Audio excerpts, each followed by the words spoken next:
मित्रांनो, आज आपण बघणार आहोत की गव्हाच्या रानाला आपण कशाने वैती केली पाहिजे मशागत मित्रांनो. तर हे गोष्ट कशावर अवलंबून आहे मित्रांनो, आपण जे काही समोर पीक घेणार आहोत की नाही त्याच्यावर अवलंबून आहे मित्रांनो.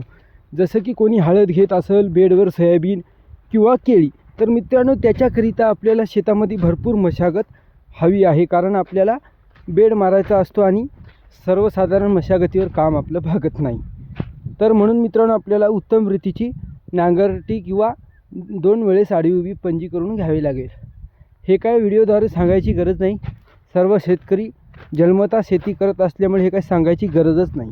आणि जर अडवाळी सोयाबीन पेरायचं असेल तर आडी उभी फणकटीवर सुद्धा भागते मित्रांनो, कारण वाढत्या महागाईमध्ये जास्त खर्च करून काहीही अर्थ नाही.